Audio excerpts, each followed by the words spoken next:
Smile on. Yeah, 1, 2. Alright. Okay, ready?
Renel, unsay ato ang mga kuano, mga priority legislative move once kinana ka dito sa mapili ka. Ang ito mo ba nga nini atong pagdagan, tagaan nato ang pagdagan ang mga diha sa ordinance sa konseho.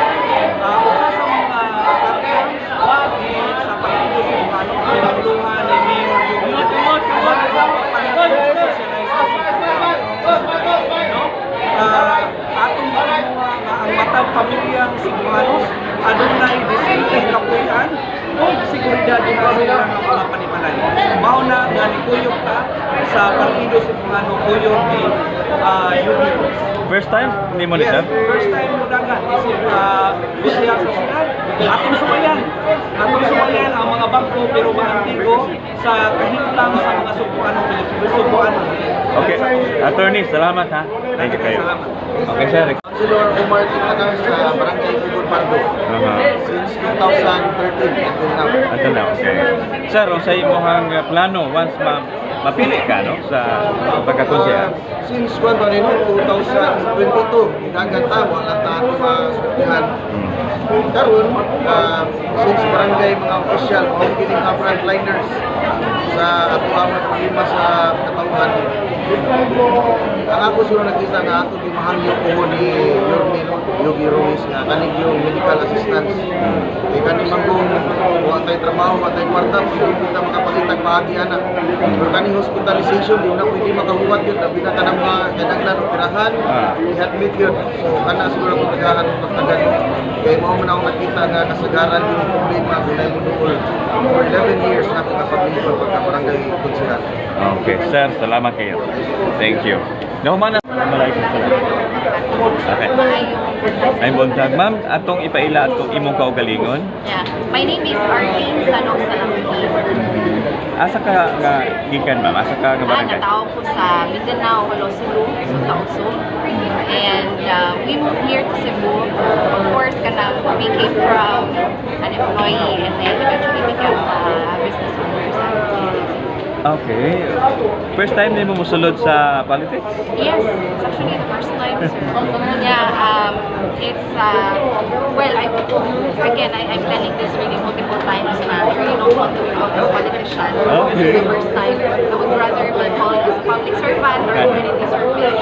But I have had experiences in joining non-government organizations as a consultant for years in RCMP. I also joined Salam police advocacies. So, regardless really of demographics, sir, so it's either north or south or what have you, even other areas in Cebu. So we have extended our hand towards the minority sector and the women sector. Okay. Ma'am, nganong musulod man yung ka as a counselor, no? So I feel, sir, no, as I have been working as NGO and tapping all the non-government organizations to help a specific community, like yun, sir, if we have a reach when it comes to council, sir, be able to draft a resolution. So you can bring a lot really to the table. Tungkol sa, daghan kayo ka mapupunod din sa Cebu City. But I believe me, as maybe I would tell you that I would want to bridge the gap between minority sectors and natulungan sa one. Perhaps, inshallah, that I might be and will be the bridge to all religions to be united here in Cebu City. Considering daghan na kayo diri, and I would like to thank all the Cebuanos really for helping and also accepting the Muslim communities and other minority sector in Cebu. So inshallah, Muslim, non-Muslim, Catholic, Roman Catholic, and Christians are united as one. And inshallah, I might be the bridge to that gap. Okay, ma'am, salamat kayo. Thank you kayo. Thank you. First Independent. Boss, Mafia, Marcolong Maya.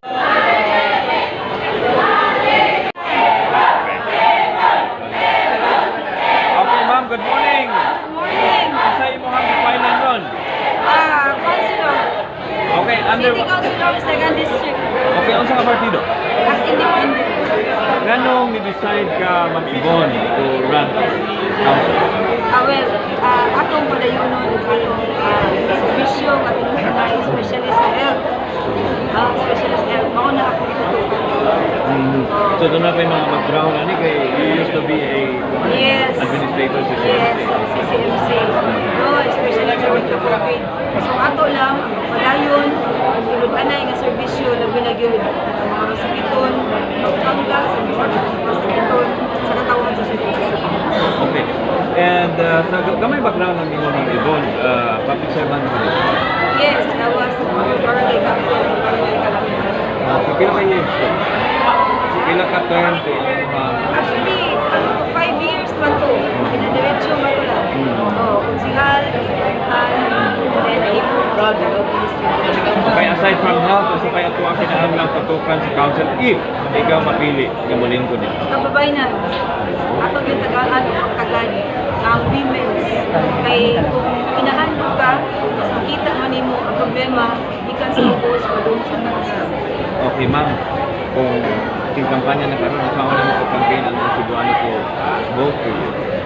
Ako lang gihangyo ang mga Cebuanon, usa ko ka simple inahan, kabay, tagaan tagigayon, ang mga servisyo tagtulungan